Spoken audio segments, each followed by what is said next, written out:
Hello, and welcome to Red Hawk Spotlight. I'm Dana Bernardi. Our guest today, Matt Poskay, head coach of Montclair State men's lacrosse team. Matt, thanks for joining us. Thanks for having me. So you're in your second season with the Red Hawks. What are you looking forward to most in year two?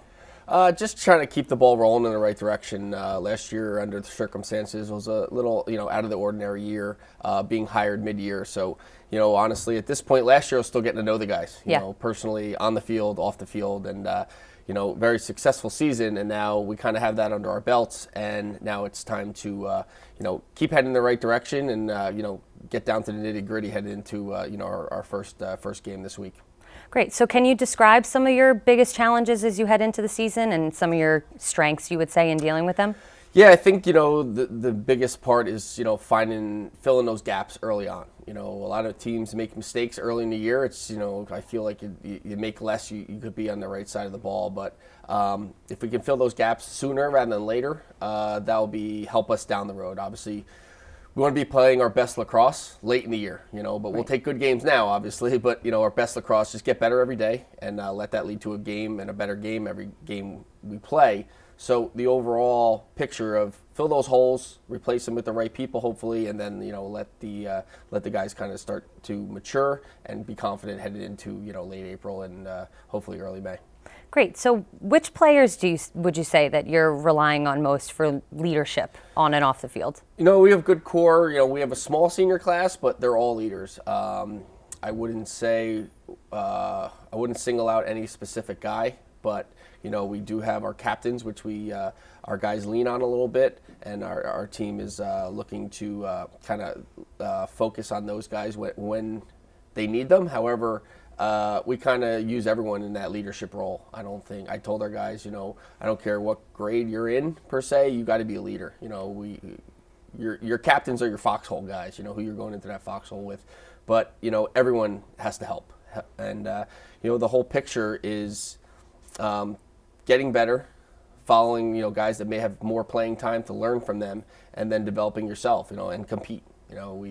We'll probably be more senior and leader dominant on the defensive end this year. We're younger at the offensive end, so that's a good stability to have early on in the year. But we have to hope that offense kind of comes around a little bit and help and get some balance at both ends of the field.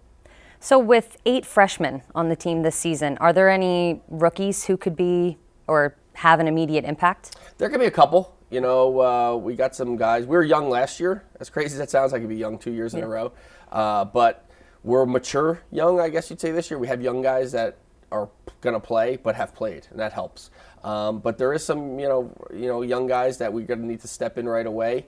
And, that's why you kind of let them dibble and dabble early in the year to get their confidence going rather than throwing them right out there and then they're, a little overwhelmed. So I think there is some guys that might see the field earlier rather than later this year, but, it's kind of a little bit of a test as well. But I don't want to make them feel overwhelmed where they, start degressing play rather than increasing their play and helping us.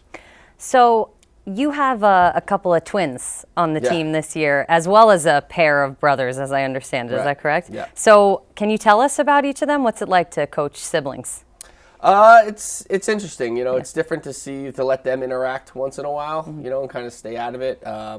But it's fun to have multiple family members. You get the whole feel. I'm sure the parents love it. That's number one. Make sure they enjoy it, and they're not traveling all over the place watching multiple games where they can really focus on their sons there. But the McCoys and McCrearys obviously are all 4 great players, and we're going to need all 4 of them at times this year. So it's fun to let them go at it. Sometimes obviously the McCoys are the same age.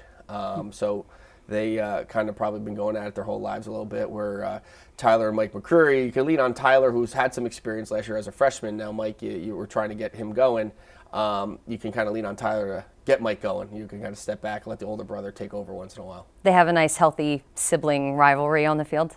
Yeah. I mean, Mike and Tyler McCreary are both offensive guys, so it's more competitive, where Ryan and Connor McCoy, one's offense, one's defense, so they can go at it once in a while in that sense. But it's a nice bond they both families share. Did it take you a long time to be able to tell the twins apart?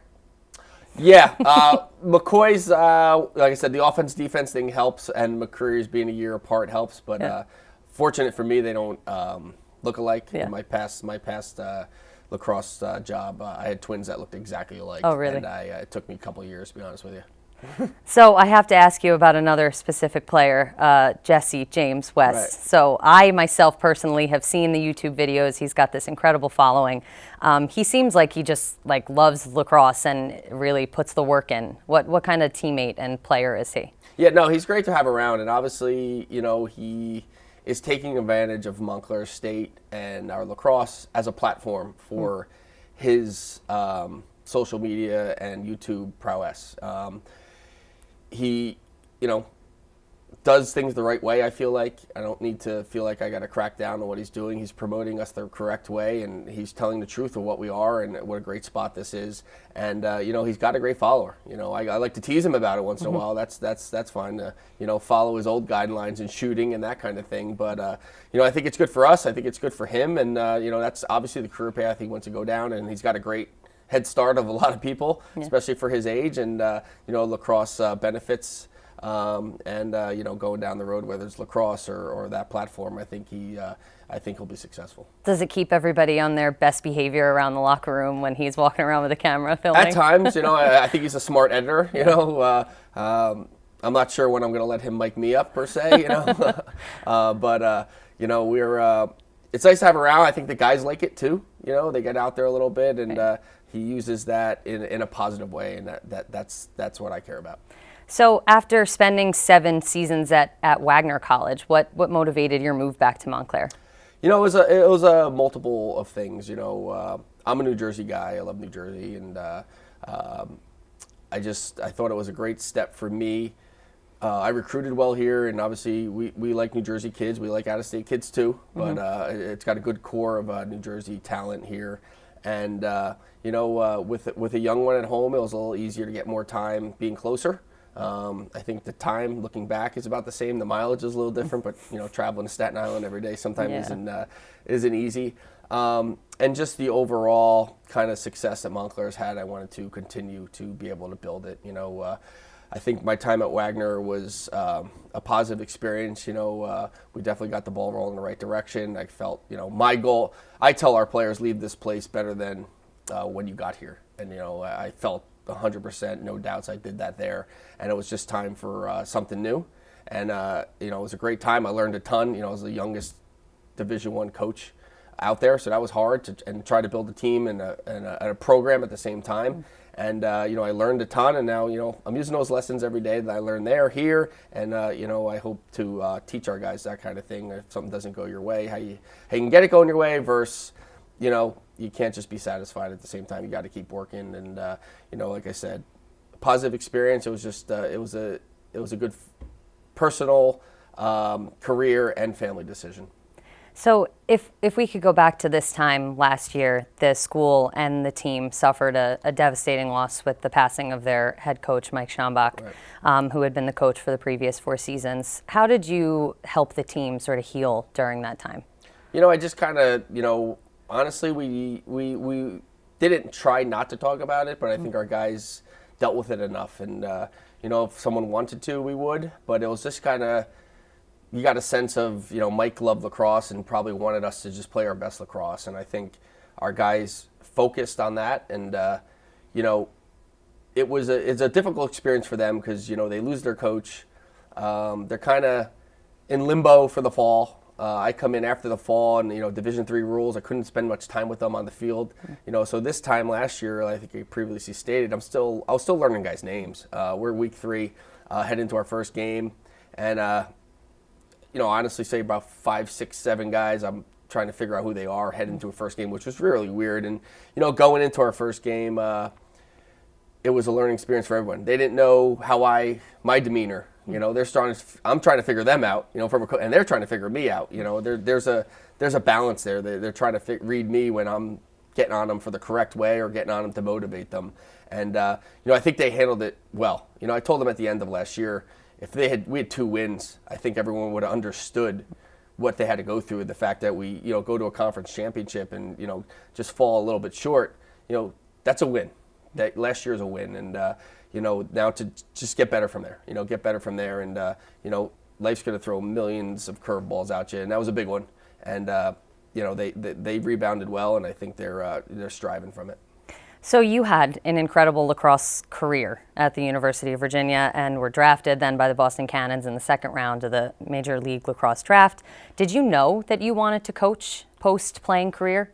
Not really. No? I love sports, always played. After graduating from Virginia, I went back home and I coached actually 3 sports at the high school level. It was just kind of one of those things to do and hang out for a little bit. My degree says otherwise, from the McIntyre School of Commerce. But I couldn't find myself in an office building in New York City. I have to be on the field, have to be outside. And, I always joke around that I'm maybe not making as much money or using my degree as my classmates, at McIntyre. But I kind of did. Going back to Wagner, I had to rebrand and build and market a program. And you're doing the same things. I'm selling this place to recruits because it's a great place to be. And I got to talk to them about it and convince their families that this is the next step for their life and education they're going to get here to prosper for their career. So at the end of the day, you're not sure what you want to do, but if you can circle back and at least use your education for what you really want to do, I think it could be a positive thing for you. So how did your experience playing for an elite Division I team and then a major league team influence your coaching, and how does that differ now on a Division III level? I think you just kind of use the same principles. From my coach, Dom Starja, who's at Virginia, obviously a Hall of Famer, still a mentor of mine. I get to talk to weekly, which is great for me. And we're not even talking lacrosse half the time. We're talking just what's going on, kind of life things. And you just kind of preach the same things that you've learned. You take a little bit from each coach. I'm fortunate in my entire athletic career from high school to professional, never had a coach I didn't like, and you're going to take a little bit from each of them, maybe a little more from some, less from some. But if you kind of be who you are and kind of dibble and dabble and learn lessons and use them to, hopefully,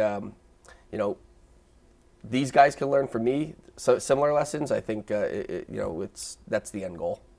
So what are you hoping now that your coaching legacy will be at Montclair State?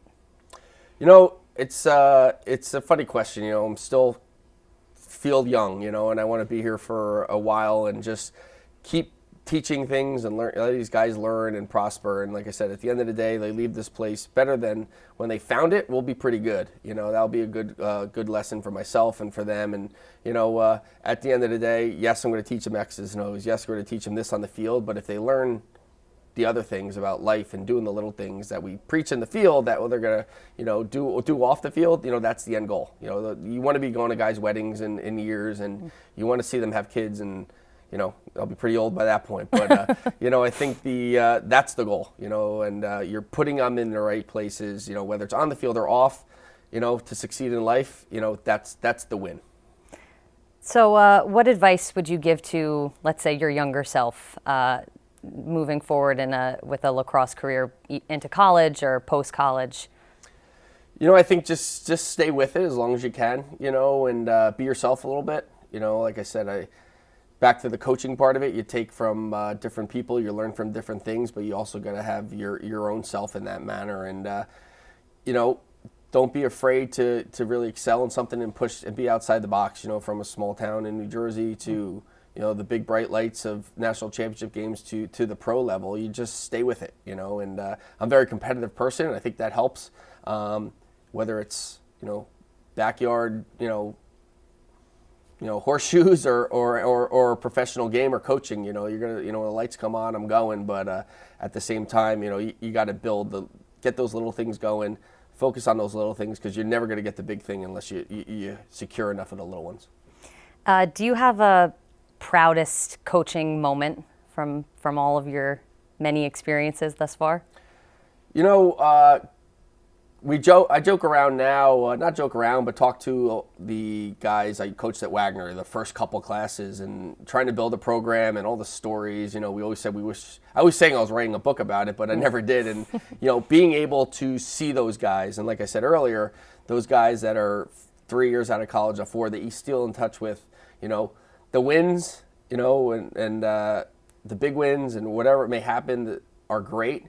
but they all kind of mesh together at the end. But the stories and the little lessons you teach the guys, and you get to rehash with them over the summer somewhere, and we talk about it, like that kind of brings back the fun of it. And yes, we do bring up the games and that kind of on the field stuff, but it's the practice time you get to spend together, how much you enjoyed that with them, and then the little stuff, swinging by the office or off the field, I think are the times you kind of stick in your mind more than the between the whistle things. Great. Well, Matt, thanks for joining us. I'm Dana Bernardi. Thanks for watching Red Hawk Spotlight.